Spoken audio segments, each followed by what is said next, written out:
صحافیوں کے ساتھ آپ شیئر کریں گے؟ میں نے آج کوشش کی کہ میں ان صحافیوں سے ذرا تفصیل پوچھ کر کچھ شیئر کر سکوں آپ کے ساتھ، لیکن صرف اتنی انہوں نے مجھے، جتنے بھی لوگوں سے بات ہوئی تقریباً سبھی کی ایک سٹوری تھی، اور سبھی کا یہ کہنا تھا کہ ہم مجبور ہیں، نہیں بول سکتے، ولاگ نہیں کر سکتے، اور انفارمیشن جتنی زیادہ خریدنے کی کوشش کی گئی، کہا گیا کہ عمران خان نے تو آج کوئی زیادہ گفتگو ہی نہیں کی، عمران خان تو آج کوئی زیادہ بولا ہی نہیں ہے، نہ کوئی انفارمیشن ہے جس کے اوپر جو ہے وہ ہم آپ کے ساتھ وہ شیئر کر سکیں۔ بالکل نارمل سی بات ہے، کوئی خاص اس نے گفتگو نہیں کی، یعنی وہی بات کہ ڈر خوف ہے کہاں سے ہے یہ آپ کو بھی پتہ ہے کہ کون ایسی اتھارٹی رکھتا ہے جو صحافیوں کو ڈرا دھمکا سکتی ہے یا ان کو خوف زدہ کر سکتی ہے۔ دوسری جو اس میں اہم چیز ہے وہ ہے کہ عمران خان صاحب کی جانب سے پیغام کیا دیے گئے ہیں۔ اس حوالے سے عمران خان کے آفیشیل ٹویٹر ہینڈل پر بھی پیغام جاری ہوا ہے، لیکن اس پیغام کے اندر آپ کو وہ باتیں نظر نہیں آئیں گی جو بظاہر آج عمران خان کی جانب سے کی گئی ہیں۔ ایک تو انتہائی مختصر پیغام ہے،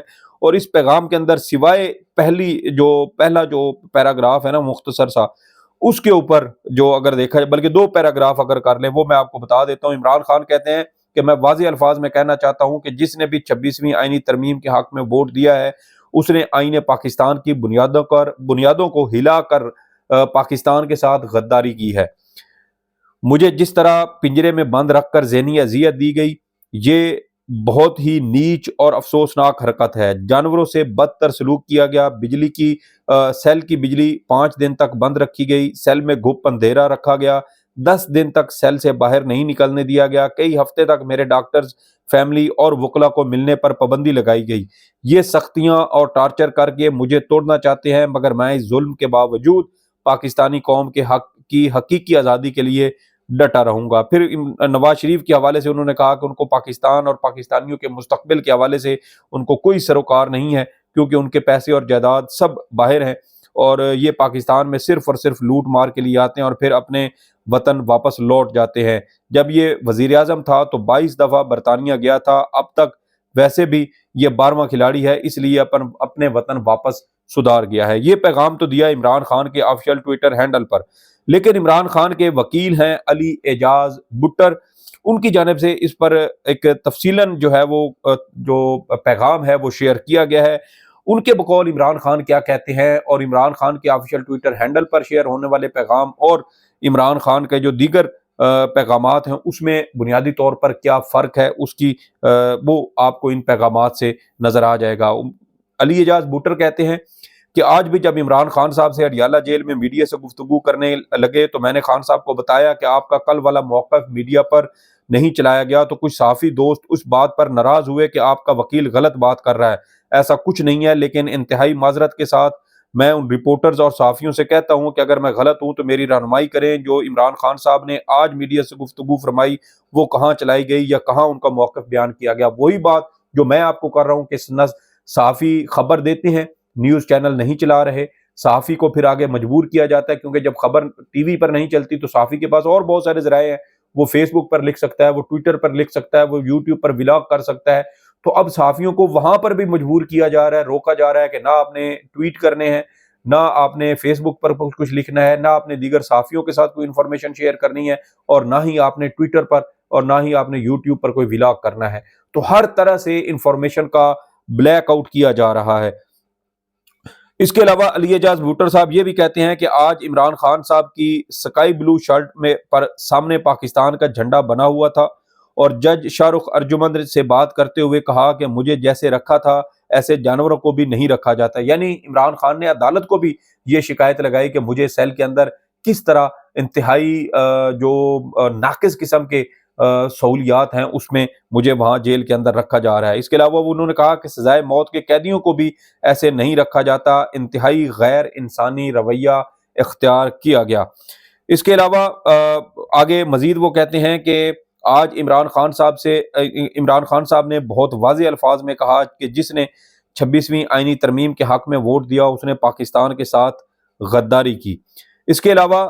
علی اعجاز بٹر آگے مزید لکھتے ہیں کہ آج عمران خان صاحب نے انتظار پنجوتھا کے اغوا پر شدید تشویش کا اظہار کیا کہ اس ملک کو آئین اور قانون کے بغیر چلایا جا رہا ہے۔ میرے فوکل پرسن کے اغوا کو 21 دن ہو گئے ہیں، اس کا کیا قصور ہے اور عدالتیں کیوں خاموش ہیں؟ عمران خان صاحب نے انتظار پنجوتھا کی جبری گمشدگی کو ان کی ذات سے مخاصمت کا شاخسانہ قرار دیا۔ اب یہ دیکھیں کہ وکیل جن کا ایک اپنا جو کلیگ ہے وہ 21 روز سے لاپتہ ہے، وکیل اس پر خاموش ہیں، سپریم کورٹ بار اس پر خاموش ہے، پاکستان بار کونسل اس پر خاموش ہے، اس کے علاوہ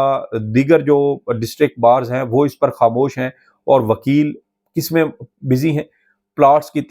تقسیم کے حوالے سے، ڈی ایچ اے کے پلاٹس کے ساتھ ڈی ایچ اے کے پلاٹ حاصل کرنے کے لیے سپریم کورٹ بار ایسوسی ایشن ڈی ایچ اے کے ساتھ مل کر جو آگے سوسائٹیوں کی ڈیولپمنٹ ہے اس کے معاہدے کر رہی ہے، اور اس کی وجہ سے وکیل بک گئے ہیں، اور وکیل پلاٹس کے لیے اپنے نظریات کو بیچنے پر مجبور ہو چکے ہیں، اور پلاٹس جو ہیں وہ اس وقت پاکستان کی سالمیت، پاکستان کی جو ہے وہ سلامتی، اور پاکستان کے اندر سیاست اور جمہوریت، انسانی حقوق اور آئین پاکستان سے وہ زیادہ قیمتی ہو چکے ہیں، زیادہ اہمیت کے حامل ہو چکے ہیں۔ اسی وجہ سے شاید کوئی وکیل انتظار پنجوتھا کی رہائی کے لیے آواز اٹھانے کو تیار نہیں ہے۔ اس کے علاوہ علی اعجاز بٹر جو ہیں وہ آگے مزید کہتے ہیں کہ عمران خان نے آج کہا کہ نواز شریف اپنے وطن واپس چلا گیا، وہی باتیں جو تقریباً عمران خان صاحب کے جو ٹویٹر ہینڈل ہے اس کے اوپر بھی لکھی ہوئی ہیں، اور جو میں نے آپ کے ساتھ جو ہے وہ شیئر بھی کی ہیں۔ اس کے علاوہ عمران خان کے حوالے سے وہ مزید کہتے ہیں کہ آج عمران خان سے اڈیالہ جیل میں تفصیلی ملاقات ہوئی ہے۔ عمران خان کو جس طرح پنجرے میں بند رکھ کر ٹارچر کیا گیا بہت ہی افسوسناک ہے، جانوروں سے بدتر سلوک کیا گیا۔ عمران خان کے سیل کی بجلی 5 دن بند رکھی گئی، گھوپن دے رہا تھا، 10 دن تک انہیں سیل سے باہر نہیں نکلنے دیا گیا۔ یہ سختیاں ٹارچر کے زمرے میں آتی ہیں۔ عمران خان اس سب کے باوجود ثابت قدم ہے۔ اب یہ دیکھیں کہ عالمی برادری عمران خان کے ساتھ ہونے والے ظلم پر بول رہی ہے، امریکہ کے کانگریس کے جو ارکان ہیں وہ اس پر بول رہے ہیں، امریکی سینٹ کے ارکان اس کے اوپر بول رہے ہیں، برطانیہ کے 20 جو ممبر پارلیمنٹ ہیں ان کا خط سامنے آ چکا ہے، اقوام متحدہ کے اس حوالے سے اپنے خدشات کا اظہار کر چکی ہے، لیکن اس کے باوجود عمران خان کے ساتھ ہونے والے ظلم پر کوئی جو ہے وہ کارروائی نہیں ہو رہی، اور نہ ہی مظالم کا یہ سلسلہ ہمیں رکتا ہوا نظر آتا ہے۔ دوسری جانب کہ عمران خان اور ان کی بہنوں، ان کی اہلیہ کے ساتھ ظلم، جبر، ناانصافیاں ہوئیں، ناحق جیلوں میں رکھا گیا، اور ساتھ ہی انتہائی بے شرمی اور ڈٹائی کے ساتھ کہا جاتا ہے کہ عمران خان کسی طرح کی ڈیل کر چکے ہیں، اور یہ ڈیل کی وجہ سے ہی عمران خان کی بہنیں اور اس کی اہلیہ رہا ہوئی ہیں، جبکہ حکومتی جو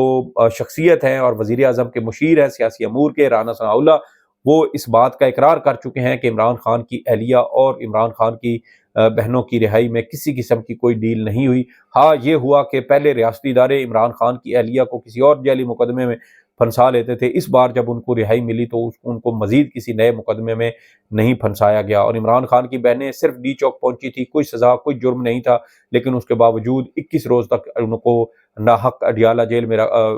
جہلم کی جیل میں ان کو قید رکھا گیا۔ تو حکومت ایک طرف سے الزام بھی لگاتی ہے، خواجہ آصف ڈیل کے الزامات لگاتے ہیں، دوسری جانب ان کی اپنی حکومت کے لوگ آ کر انہی کے الزامات کی تردید کرتے ہیں، اور کہتے ہیں کہ کسی قسم کی کوئی ڈیل نہیں ہوئی، اور یہ وقت ثابت کرے گا کہ کوئی ڈیل نہیں ہوئی۔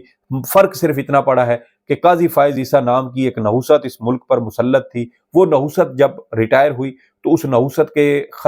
چھٹنے کے بعد پی ٹی آئی کے لیے حالات سازگار ہونا شروع ہو چکے ہیں۔ میں قاضی فائز عیسیٰ کے ہوتے ہوئے جب وہ چیف جسٹس تھے تو میں یہ کہتا تھا کہ قاضی فائز عیسیٰ ریٹائر ہو جائے، اس کے بعد سپریم کورٹ کا جج تو دور، اگر کوئی کالا چور بھی چیف جسٹس پاکستان بن جائے تو پی ٹی آئی کو عدالتوں سے انصاف ملنا شروع ہو جائے گا، کیونکہ قاضی فائز عیسیٰ کی جو دشمنی، جو رنجش، جو عداوت، جو بغض عمران خان اور پی ٹی آئی کے ساتھ تھا وہ ختم ہو جائے گا۔ وہ کسی اور جج کو اس لیول کا بغض، اناد، رنجش اور دشمنی نہیں ہے، اس لیے دیگر جج قانون کے مطابق بھی چلیں تو پی ٹی آئی کو انصاف ہی انصاف ملے گا۔ ایکسٹرا ریلیف دینے کی یا لینے کی تو ضرورت ہی نہیں ہے، عدالتیں صرف قانون کے مطابق چلیں، اور اس عدالتوں کے پاس بڑا اہم اور سنہری موقع تھا کہ جب آئی ایس آئی یا دیگر حساس ادارے ججز کو، اور ہائی کورٹ خاص طور پر اسلام آباد ہائی کورٹ کے ججز کو تنگ کر رہے تھے، تو ان کو صرف اتنا کرنا چاہیے تھا کہ یہ پی ٹی آئی کے مقدمات لگاتے اور آئین اور قانون کے مطابق ان کے فیصلے کرتے، اور اس کے بعد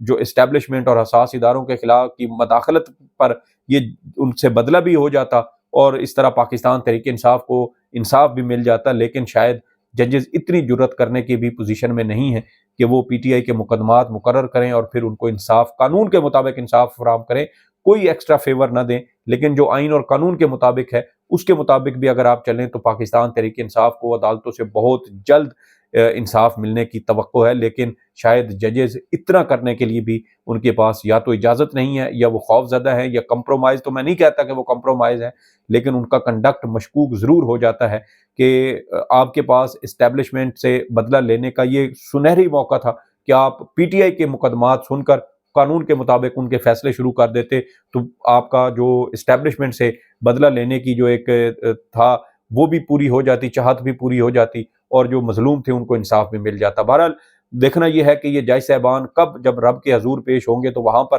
یہ کیسے اپنے اعمال کو دیکھیں گے، کیونکہ کہا تو یہی جاتا ہے کہ سب سے سخت اور کڑا انصاف منصف کا ہوگا، کیونکہ انصاف کرنا یہ اللہ کی ایک صفت ہے، اور جو اللہ کی اتنی مقدس صفت والی کرسی پر بیٹھا ہو اور لوگوں میں انصاف کرنے کی ذمہ داری اسے دی گئی ہو، تو پھر اس سے سختی اور اس سے پوچھ گچھ بھی اتنی ہی سخت ہوگی۔ سعید بلوچ کو اجازت دیں، اللہ حافظ۔